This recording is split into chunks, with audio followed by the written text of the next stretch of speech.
this is Gina from CFM back at it with another conversation with our upcoming choreographers.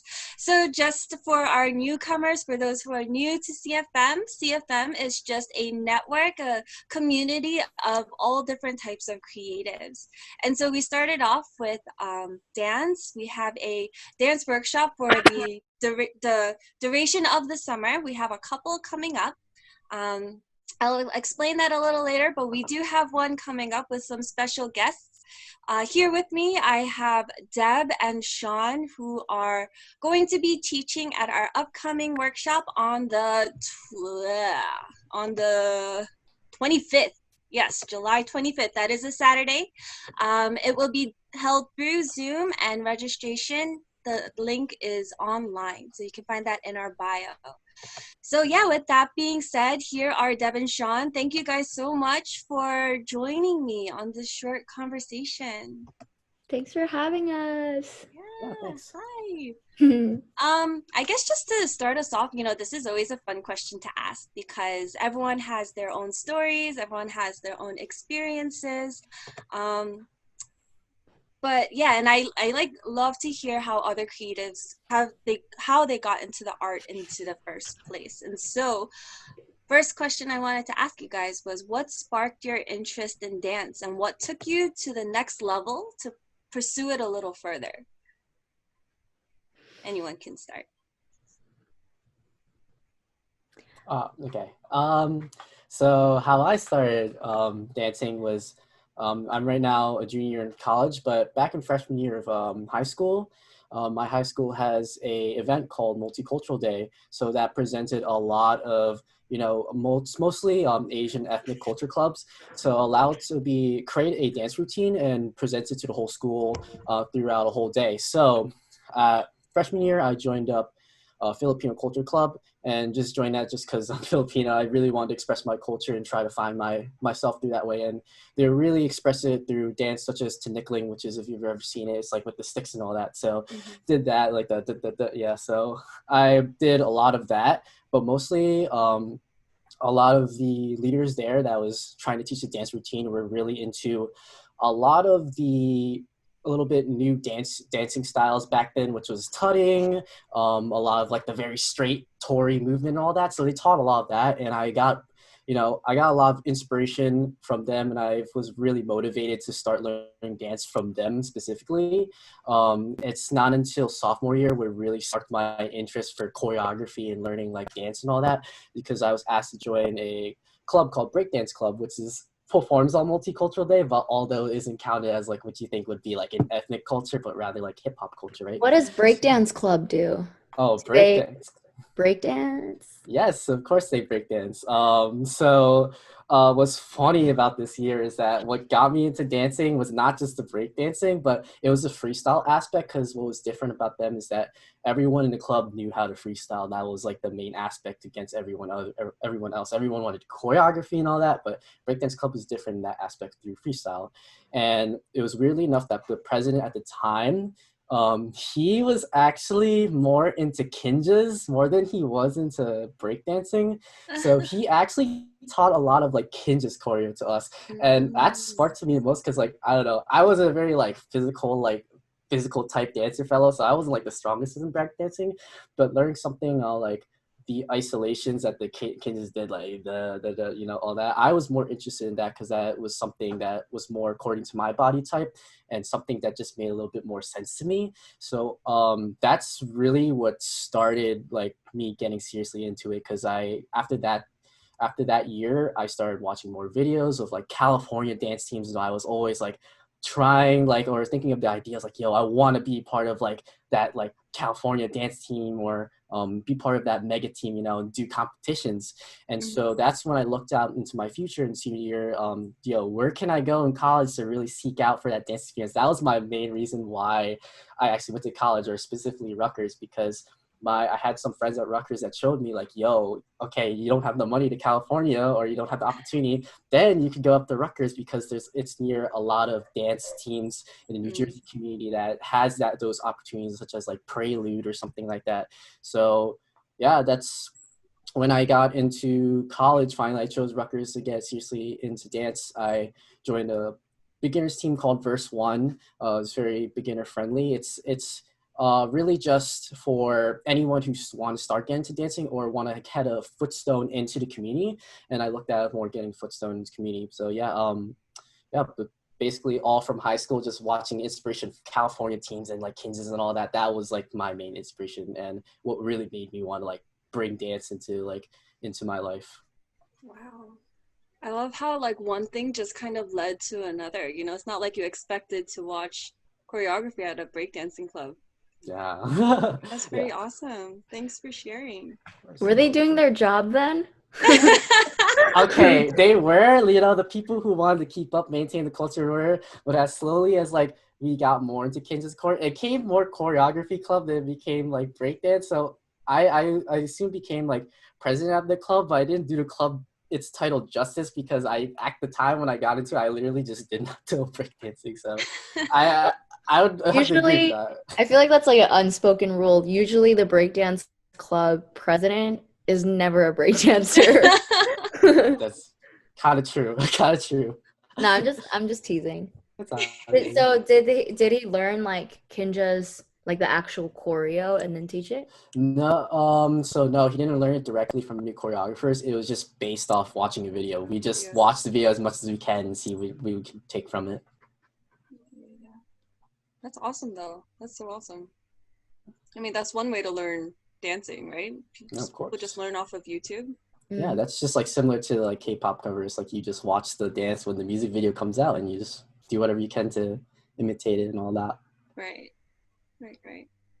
Thanks for sharing. Of course. Deb, what about you? What got you? I know, so just to share a little bit, Deb is actually, can I say this? Like, she's a professional dancer, right? Yeah. Am I allowed to say that? I was like, I don't know what you're gonna say. Like being signed into an agency and everything. So definitely want to hear where you started, like what started your passion and your journey. Yeah, so I think similarly to Sean, it was like a talent thing at school when I was a kid, when I was like 10. And that was the first time I ever learned choreo. And my friend made fun of me. I like never forgot this because it like was burned into my memory. But basically, I think I knew that I wasn't that good. And then I asked how I was. And she was like, "You're the worst dancer out of all of us." So I was like, okay, I'm just like not a dancer, you know. And this is like a big testimony for me because at the time I was also not Christian. And like I was like, I'm never gonna be a Christian. I'm never gonna be a dancer. It's like not my thing. But little do you know yourself at 12 years old. And then like shortly after I moved into like Staten Island and I became a Christian and I actually started doing body worship. So I was like doing both the things I didn't think I'd be doing or living. And then I basically like wanted to I went to this revival in high school and I remember feeling this lack of satisfaction with body worship. Not that it's, you know, worship is worship, but I felt like it hit like a cap. And I also kind of felt that way about like Christian worship culture too. Like I felt like there was always a specific type of music or specific, you know, like expectations of what Christian worship looks like. And then I went to this revival in Queens called Youth Hallelujah, and then I saw this b-boy crew, Divinity in Motion, and that like blew my mind. I was like, this is what I'm looking for. And it wasn't necessarily like that I wanted to become a b-girl, but I saw people pushing the boundary that I normally didn't see. And I felt like, okay, if I really believe that God is creator, then he's the most creative. Then that is like, and we're made in his image. So how can I really exemplify that and like pursue excellence and that was kind of like my passion to like take it another step. But I don't think I really, so I started taking class in college, but it wasn't until I actually graduated school that I like threw myself into like training and like really like going for it. But yeah, that's how it happened. Wow. Thank you so much for sharing. That was wow. Actually, that's actually a perfect way to segue into the next thing I wanted to ask you guys, because both of you are pretty immersed in the dance community and just dancing in general. Um, and in the previous workshops, we've actually had a pretty wide range of dancers where, there were people who, clearly were experienced and have taken classes and, pick up the choreo like this. And there were also people who were returning to dancing, and there are also those who were interested in dancing and needed a place to start. And I think what I wanted to ask was, for you both, I know you both will probably have very different advices, but what is something that you can share with those who are just starting, with those who are new to dancing, who want to start dancing more? What would be some tips that you can give them, or what are some like basic fundamentals slash like foundations that would be good for them to start with, and how they can go about it?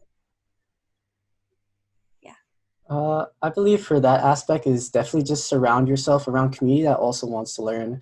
I think there's enough like, oh, maybe a professional dance friend or like a dance friend wants to bring you out to a workshop, but that feels scary because like, yo, you're gonna be thinking the whole time as a new dancer, like, yo, that he's like better than me. He's like bringing to this workshop. But I think it's much more better that you actually have people who are within the same level and wants to learn with you.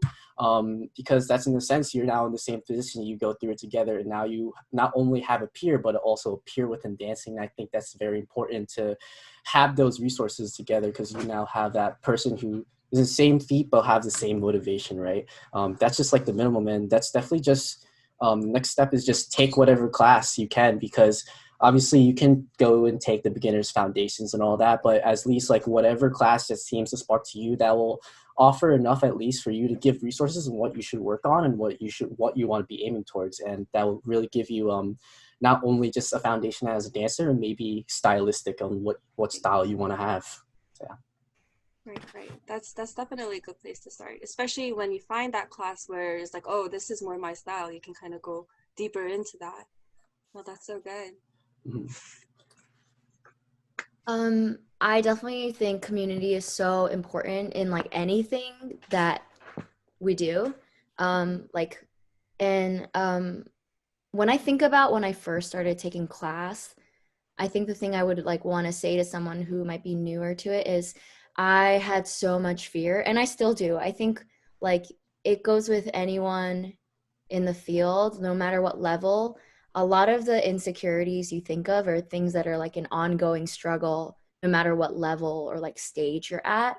So I went to take class with a group of friends, which is why I think, community, like being with other people, like, okay, let's just like be stupid, let's have fun. Like, like it's all things are usually more fun when you're doing it with people, right? So I think taking that one class, like in that specific studio, I was really afraid to go to that studio. But after I took a class there with my friends, that gave me the motivation to go by myself. So I know it's cliche, but I think showing up is the really hard and scary thing. But once you do it, and every time I went, it was still scary. But I think that's just takes practice too, is to get yourself into it. Like there's a lot of people like, I think artistry, there's this whole like, oh, I'm not a dancer because I'm not this or I'm not that. But if you like dance, that's what makes you a dancer. So I feel like it's the same thing. You just have to like let yourself try it. I think I would really want to say that to someone who might be new. And I think like I'm going off the question too because I don't remember what you said. But like, no worries. Yeah, with foundations and fundamentals, I think that really depends on the person. And I think especially at this time, we're really reconsidering what foundation and fundamental means. Because I think a lot of the dance world, we looked at foundation as ballet and technique as just ballet and maybe modern, but there's actually so much technique in street styles. And so I think that's like really depends on the person, but I agree with Sean about taking anything, like being open-minded. And whether that's, I've learned in a class setting, I've learned by myself watching YouTube, I've learned by just being alone in my room and putting on music, I've learned by going to breakdance club and being in a session. So I think there are so many different ways to learn, so many different styles. So I think it's it's really important to stay open. When I first got in, I was like, I want to do hip hop. And then I found I had like something for contemporary. And then I also learned that like what I thought was hip hop, I was actually just learning like music video choreography, which is different from like true hip hop fundamentals. So then like once you get in, it starts opening up like the possibilities. So I think basically what Sean said, like having people around you that like it's just about having fun too. So having a good time together and learning and staying open-minded with what you're learning. Right. Yeah. Thank you guys for sharing. I think from what both of you shared, community is so important, but it's also, I'm getting this idea of like, it's your comfort, right? It's a comfort zone. And in order to be comfortable in this setting, usually people grab their friends along, right? To go with you, just so you don't feel uncomfortable. But then Deb, you mentioned like how you went with friends first and then you started to gain more confidence to go by yourself, but it was still like scary, right? I'm thinking like it's because we're now stepping out into a different kind of comfort that we had to get used to. We're stepping out our own comfort zone. So I'm like thinking of like game levels, you know? It's like level 1, you go with your friends, and then level 2, like you go by yourself. Um, what's something that helped you make that jump where, okay, I can do this by myself. I can step out of this comfort zone of not going with my friends, but really, you know, driving yourself to really grow and dance? Or Sean too, like what's something that you can advise? To really get to that level to start doing things by yourself, right? Mm. Um, hmm. From personal experience, uh, I definitely what helped was freestyle because that was in a way where you can take aspects, you can what you need to learn for choreography, and now you can work on it yourself by yourself in a lab or at a studio or at home, of course, in front of a mirror through freestyle. And I that really helped at least self exploration and finding out like what exactly is comfortable for me. It's like, oh, am I like a smooth type of dancer? Am I like a bouncy type of dancer? Am I like more jumpy in hip hop? You know, so that definitely what helped me in that aspect, just being confident on one knowing what style I'm in. And if I find a workshop or something that I know in style, like I'm going to be comfortable going there because that's what I've explored with at home and that's what I've always been taking class in with. So I go for that stuff. I start going for that. If it's definitely something out of my range, that definitely requires at least some advice, asking dancers who are definitely familiar with that style to give me tips and what to keep in mindset, because definitely going to a workshop is much more than just knowing the style, much more than having the physicality or body type. It's a lot of a mental game. It's way more mental than it is physical. So yeah. So good. I think you can think about dance. So the first thing I wanted to say was back to like the community. Actually, like taking the classes, I would take some at NYU where I was going. They had like where they do like intramural sports. They also had dance like electives that you could register for, and then going with a group of friends to that specific studio, which was like daunting for me because it's a very like heavily a lot of like professional or aspiring to be professionals were there. But just going into the space with the friends, that definitely was a catalyst for me to go alone. Um, and it makes me think about what you said with comfort.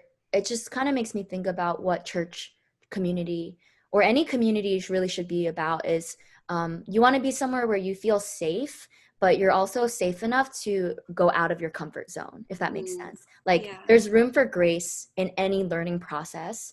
So once you know that there's room for grace, I feel like it's a mental thing.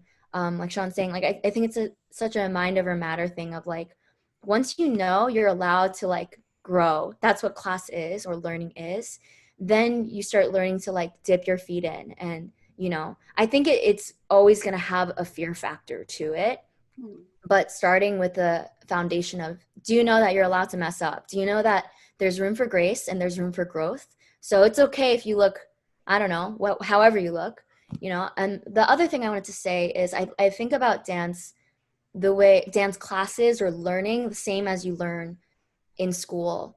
I think the teacher really matters. And that's something I've really recently held on to more because I've had a lot of teachers. but only like certain ones who really I felt taught me. So even if my friends weren't there, it was the teacher someone that pushed me to grow, encouraged me, and empowered me. And like, there are class subjects I wasn't interested in, but if the teacher was passionate about it and knew what they were doing, that made me really interested. And like one person, I wasn't really into whacking. It's something I'm still not super familiar with, but I would take Princess Lockaroo, who's an amazing whacker, and she was so passionate and so driven and would make us work so hard, and that made me interested in the style. So I really think it depends on who you're learning from too. That I think that'll really shape the journey.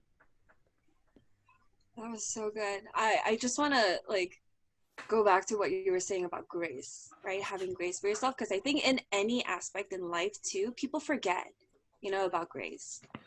Especially in dance also, because you have so many eyes on you, and I think there's just so many other factors. Taking a class, right? It kind of not just takes a back seat in your mind, but it's just like totally forgotten because you're just overwhelmed with so many other emotions. But that was so good to like remember to have grace for yourself, because otherwise how else are you gonna grow, right? Otherwise you're stuck. Thank Yeah. you guys sharing so much. That was so good. I was getting blessed over here. I was like, oh my gosh, they're speaking fire. It's definitely all easier said than done, but Yeah, of yeah. course. But I think it's just so encouraging to hear, because now it's that seed that's been planted where it's like, okay, I can do it. Right? It's just taking that, like you guys mentioned it before, it's taking that first leap into being able to take a class, or, it's always that first step that's the hardest. But these words were so encouraging. Like, thank you guys so much. I guess just to kind of wrap this all up, with your workshop coming up, right? I guess, what's like the style of dance that we're going to expect? And also maybe like what were some influences behind those styles or the workshop that you're coming up with? Yeah. K-pop. K-pop. Wait, really? K-pop. Absolutely. Yeah. So Is this, we picked a song that is from a Christian music group. But we had this I found this song like I don't know, a few months ago, and I showed it to Sean. We had a playlist of different songs, and I heard this song, and it's just like a really upbeat, fun song, but it gave the K-pop vibe. And so we had this concept of, what if we choreographed as if this was a K-pop show and we're on stage, and this is like we're a K-pop group. So they can expect that. Yeah. Wait, that is so awesome. Wow. Let's get it. Wow. And kind I'm of just honestly so excited. Yeah. I'm getting excited right Yeah. now. I mean, I've just recently gotten back into the K-pop world because I'm teaching K-pop to like little kids for virtual summer camps. Oh wow. Yeah. Okay. But wow, that's wow, I did not expect that. That's actually I think pretty we did cool. either. Yeah. I never would have thought we were gonna be there. Like, oh, I thought we were gonna do something like Torn Wells, maybe something like that. But it's like, nah, let's do a K-pop concept for our Yeah. Christian community. Wait, Yeah. that is And the awesome. the fun part of collabing was, like boy band or stage, it can either look like really cool or really cheesy. And there's just like a fine line of like what makes it like staged performable, or like two 90s, like two 90s Backstreet Boys. I mean, in this day and age, 290s is not too bad, is Oh, it? 90s is in, yeah. Yeah, Exactly. yeah. Wow, that is actually really exciting. It's so cool because you're in my mind, it's like meshing two cultures, right?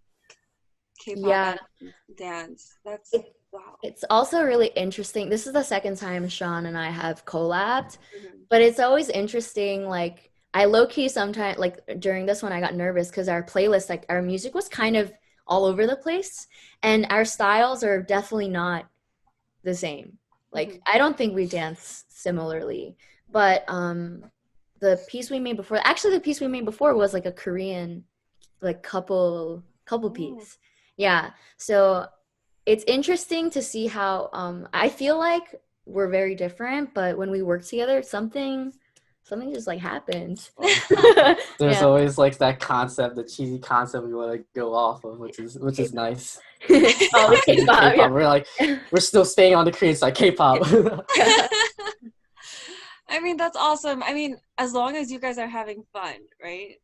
Yeah, no, it was a really it's so fun process trying to like be like, yo, does this look K-pop? You know, will this look cheesy? Like that's what we always ask. Like, does our moves look cheesy right now? Like, yeah, we'd be like, nah. Like we'd tell each other, nah, that's corny. Yeah. Wow, that's so. I'm so excited. Oh my gosh, next week needs to like come real soon. I want to see it so bad. I hope we could deliver. Yeah, really. Watch, they're like, this isn't K-pop. This is K-pop. It's okay.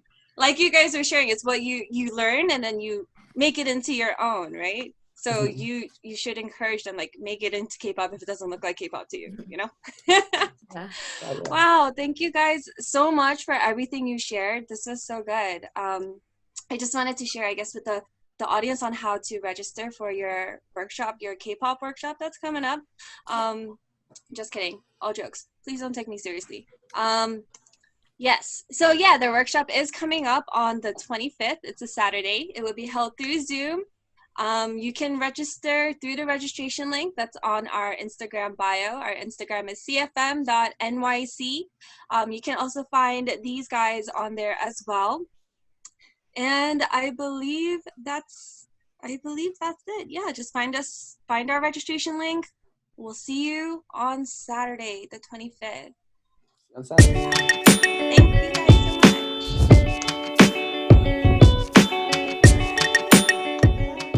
Goodbye. Should we leave? I never know how to end these things.